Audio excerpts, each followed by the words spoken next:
All right, guys, let's take a look at another Shinola, the Runwell chronograph, 47 millimeter white dial. This isn't my watch. This is my buddy Detroit Spartan's watch. He asked me on one of my visits I had to his place. He said, "Here, try this out, check it out." So it's a big watch. I'm like looking at it. I'm like, this is way too big, right? I put it on my wrist and I'm like, dang, I actually kind of like this. It feels awesome on wrist. It has massive presence. And I don't know, maybe I gravitate toward it because I know a lot of other people in the watch community that we run with may not like this watch. It's too big, it's a Shinola, all this other stuff. Some of that just works for me, I guess. So Detroit Spartan said, why don't you take it and just wear it for a while? He's like, I've been looking for someone to gift this watch to. I'm like, I don't want you to give me the watch, but I'll definitely go take it and wear it. And I've worn it. Actually, it's been hard to wear other watches because I bought the sub and I've been wearing that nonstop. But occasionally I'll put this on and just wear it around the house and stuff. It's a little too hot out and everything to be wearing it on a leather strap. This is actually a genuine alligator strap, which again, I didn't think I'd be a fan of, but I definitely am, and I definitely am in this combination. So let's get into some details here, and maybe you like it, maybe you don't, but I'm telling you guys right now, this is my guilty pleasure. I actually really like this watch, and I enjoy wearing it. I would, however, like to see it in a 43 millimeter, so maybe that would work better on my wrist, but I think I just like how obnoxiously large this is. You know, I'm not going to go out and buy a Panerai. And this one kind of is, it's not a Panerai, don't get me wrong here, but what I'm saying is the alligator strap and the large watch and the wire lugs and everything, and I didn't have to pay anything to wear this one, and even if you did have to pay something, they're $750 retail. Don't buy it retail. Get it on the secondary market if you can. You probably pick one up for like $250 to $500, and then you're fine. So it is a 47 millimeter case.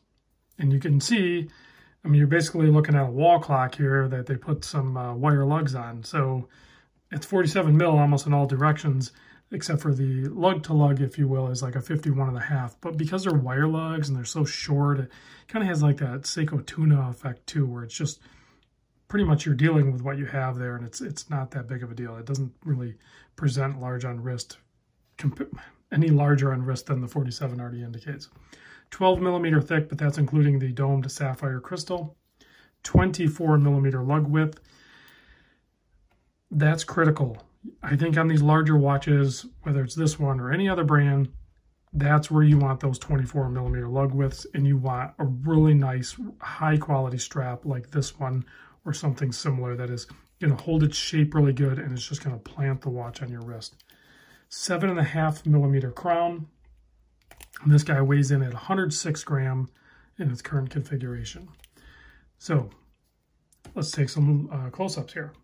So you have this nice stark white dial. You have two sub-dials at the 3 and 9, essentially. They're a little bit higher. You have your date cut out at 6, and then you basically just have your hour, minute, and your chronograph hand, which we can go ahead and start that now. So we'll go ahead and start that. That's ticking along. Now this is a full-on quartz watch movement. There's only, despite the size, you could fit multiple batteries in there. There is one battery. That's all it's needed to run it approximately 54 months of battery life. And then you can change out the battery. You can do it yourself, or you can take it into a watchmaker, or if you're near a Shinola AD or something like that, they'll do it for you. Not a big deal. This is using they call it the Argonite 5021. It's essentially a Ronda 5021D that they send over the components to Shinola Detroit, and the employees there, the fine people that work there, will actually hand assemble the components and then place them all in the watch. So there is some hand assembly going on in the United States using Swiss parts, and then of course like the case is probably from China and wherever the other parts are sourced from. The Ronda movement that is in this, the 5021, you can pick up that movement for around $36. That's actually one of the higher priced quartz movements. When I look up the prices on some of these quartz movements, that's one of the higher priced ones. And it's partly because it is a serviceable movement. It has like different sections to it that you can take off and clean or replace, and it has the 10 jewels. So, and it's really accurate as well. So if you look at the case back here, you can see the serial number, everything.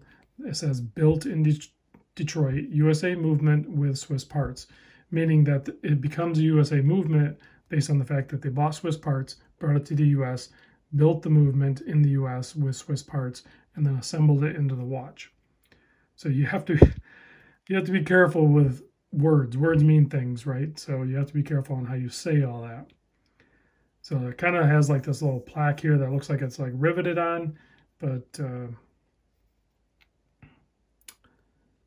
actually I don't know how you take this case back off. I thought there was like screws holding it on, but I'm not really sure how this case back comes off. Maybe you undo the screws at the wire lugs and then the whole case back comes off. I don't know. If you've ever taken the case back off a Shinola, let me know down in the comments, because maybe I'll take this off and show it. There are pictures online showing the movement in these.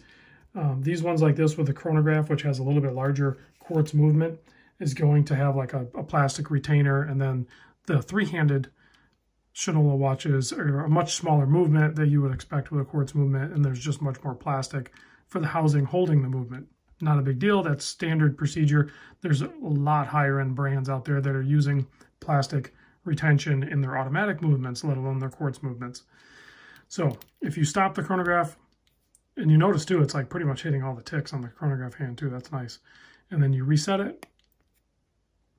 So that sweeps back, and then of course your 30-minute counter sweeps and resets. Meanwhile, your running second is constantly running.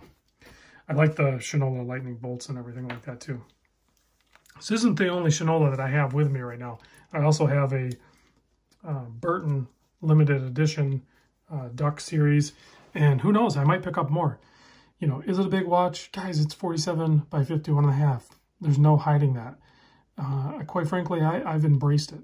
I think like I said, my enthusiasm for this watch is like probably way higher than it should be. And I know you guys are going to sound off in the comments, but not all large watches do this for me. It has to be just right. And this one with the white dial, the fully polished case, the wire lugs, the chronograph, and the alligator strap, like everything comes together. Plus it's my buddy's watch, and I have it for zero cost to me to wear and try out.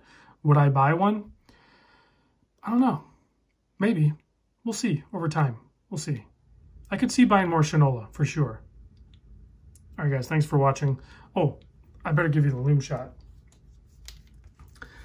I almost closed it out without showing you the loom. So the loom is, well, it's on the hour and minute hand. It's not really helpful for this watch too much. But other than that, I'm okay with it. Everything looks good. I'll see you guys in the next vid.